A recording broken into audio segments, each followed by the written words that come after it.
E com grande prazer, que no programa Cláudio Hora Entrevista, nós conseguimos trazer aqui o Dr. Edson de Oliveira Viana Júnior, que é o subprefeito do Jaçanã e Tremembé, que é uma figura excepcional. A gente batia papo nos bastidores aqui, e é sensacional, e vocês vão conhecer também.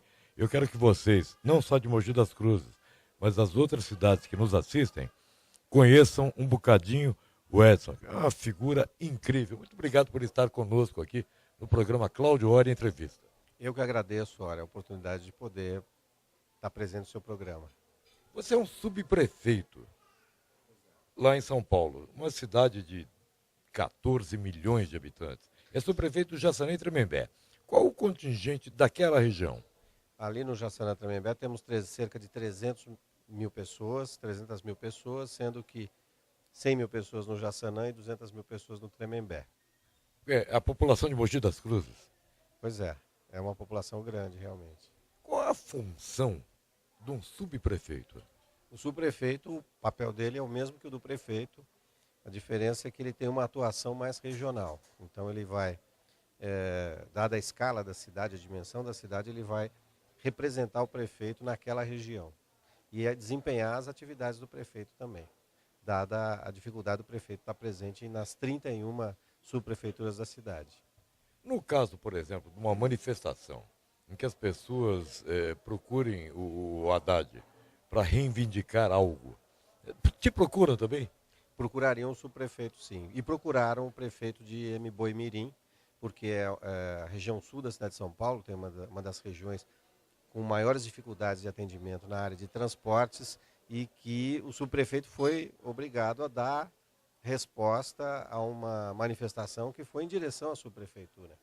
Agora conta uma coisa pra gente. Vamos falar um bocadinho da sua vida pregressa. O que você era antes de subprefeito?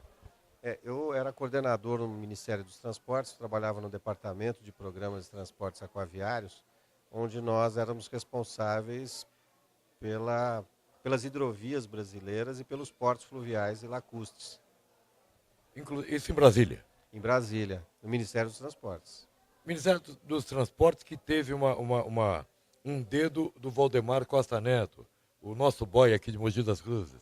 Exatamente, o partido dele foi, vamos dizer assim, o partido que ocupou o Ministério dos Transportes em todo o primeiro governo Lula e agora, inclusive, no primeiro mandato da presidenta Dilma. Me desculpa a pergunta extremamente pessoal, mas qual a tua formação profissional? Eu sou arquiteto urbanista de graduação, mas tenho mestrado também em estruturas ambientais urbanas e doutorado em engenharia elétrica. O que isso significa, o que isso traz de benefícios em sendo subprefeito? Traz alguma experiência na área de infraestrutura, na área de sistemas, né?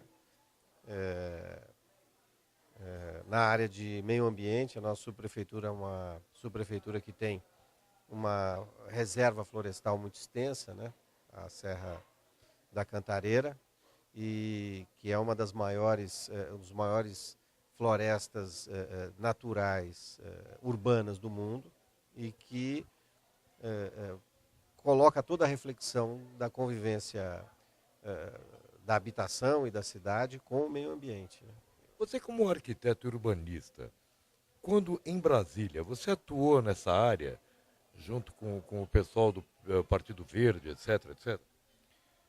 Como arquiteto, a minha formação é mais na área de urbanismo e na área de transportes urbanos. Eu sou da Companhia de Engenharia de Tráfego desde 1994, onde me especializei em transportes urbanos, em estradas, em rodovias, em projeto geométrico. E na área de infraestrutura também tive a oportunidade de fazer o doutoramento na área de portos, onde eu desenvolvi uma tese de doutorado e escrevi algo sobre um modelo de gestão e automação dos portos brasileiros, né? Algo um pouco audacioso, dada a escala do território nacional, mas que eu acho que deixei alguma contribuição no meu doutoramento. Uma coisa que a gente vê na dona Plim Plim da vida, certo? Que existe uma produção enorme de milho, de soja, de grãos, etc. mas não existe formas de transporte para os portos. A logística disso é muito complicada. O que você tem a falar sobre isso, Edson? Eu acho que o Brasil tem uma dificuldade com a logística da sua produção agrícola, e essa dificuldade se deve não só à falta de rodovias, como se fala muito, mas é a falta de ferrovias e hidrovias. Nós temos uma malha de 60 mil quilômetros de rios que poderiam facilmente ser aproveitadas para transporte dessa produção e que, desde que fossem construídas conjuntamente com as hidrelétricas. Uma vez construída uma hidrelétrica, pode ser construída uma eclusa, e essa eclusa seria um dos elementos de transposição desses desníveis, né? E poderia levar a produção até os portos brasileiros e reduzir bastante o custo. Os europeus, os americanos, não abrem mão dessa modalidade de transportes, né? A hidrovia do Mississippi hoje faz cerca de 800 milhões de toneladas de grãos por ano, e o Brasil todo faz 40 milhões de toneladas na modalidade de transportes aquaviários. Então, acho que tem um espaço muito grande para a gente crescer nessa área logística, nas modalidades aquaviária e ferroviária. No governo vigente hoje, existe algum plano a médio prazo, curto, médio e longo prazo, com relação a essa logística? Existe sim. O Ministério dos Transportes, enquanto eu estive lá até dezembro do ano passado, se preocupava com a cabotagem. Se preocupava também com a construção de uma espinha dorsal ferroviária no centro do país, que é a Ferrovia Norte e Sul, e que iria organizar, estruturar toda uma malha ferroviária de transportes de alta capacidade, trazendo, inclusive ligando o norte do país, através da Ferronorte, ligando a Bahia, através da Fiol, e trazendo a bitola larga, ligando São Luís até o Porto de Santos por meio da bitola larga do estado de São Paulo e até o sul pela LL também. Quando é que isso poderá ser concretizado? Demora muito isso é muito complicado, é muito custoso, é muito demorado. A gente percebeu, estamos aprendendo, né, que o tempo entre a maturação de um projeto e o seu resultado para a sociedade, ele não é pequeno. Muitas vezes ele extrapola um governo e muitas vezes os políticos evitam em fazê-lo exatamente por causa desse timing dos projetos. Então, mas eu acredito que a Ferrovia Norte e Sul vai estar disponível à população brasileira nos próximos anos. A gente já tem um trecho grande até Palmas, a ferrovia já opera em alguns trechos que não se imaginava no passado, mas que hoje, que no futuro próximo, a gente vai ter essa oportunidade. Vamos falar um bocadinho do seu trabalho atual, na subprefeitura do Jaçanã e Tremembé. Quais os maiores problemas que você se defronta? Os problemas que nós enfrentamos é a falta de planejamento na expansão e construção da cidade paulista, da cidade de São Paulo, e eu acredito que todas as cidades paulistas têm uma pitada desse ingrediente na sua preparação, né? Então, a falta de planejamento leva a conjuntos habitacionais que são pouco funcionais. Nós temos dificuldades com topografias acidentadas, nós temos falta de pavimentação, guias de sarjeta, problemas com drenagem, interferências da rede urbana com o sistema de microdrenagem, com o sistema de macrodrenagem, os rios, enchentes, áreas de risco. Enfim, são obras que levam o ser humano ao risco e ao sofrimento. Então, esse eu acho que são os maiores desafios do Jaçanã Tremembé. Uma coisa, essa é uma pergunta, realmente uma curiosidade minha. Você alfineta o Haddad. O Haddad alfineta o Alckmin. O Alckmin alfineta a Dilma. E como é que fica isso? Não. Eu acho que todo mundo alfineta o subprefeito, inclusive o Haddad. Ele é o meu chefe, né? Eu sou obrigado a seguir a ordem do chefe. O chefe é que manda. A gente está lá para cumprir o papel dele. Perdão, de certa forma. E como é que fica, por exemplo, agora vamos falar um pouquinho da situação atual agora do país. Você é um petista roxo ou um petista de ideologia? Olha, Eu sou um petista, né? E acho que de ideologia também. Mas as ideologias hoje, elas foram para um outro plano, né? Eu acho que isso no Brasil é um aspecto, é uma característica da política nacional. Ela é menos ideologizada e mais praticizada, vamos dizer, se existe essa palavra. Então ela é levada de forma mais pragmática para o dia a dia das pessoas. Então, a política que se pratica hoje é a política de atendimento de um Estado mais solidário. Então, um país mais solidário, para que a gente consiga fazer com que todos consigam crescer juntos. Então, essa é a... Então, se a ideologia é A ou B ou C, não importa, né? O que importa é que o espírito é esse. Então, essas manifestações têm demonstrado um pouco isso. Quer dizer, as pessoas esperam um resultado apesar, né, de uma ideologia. Né? Então, a ideologia às vezes não é o mais importante, apesar de eu ser petista. Vermelho, mas talvez não tão roxo assim. Mas... E com relação a essas manifestações, que existem alguns, entre aspas, baderneiros infiltrados no meio, como é que o PT vê isso? Eu acho que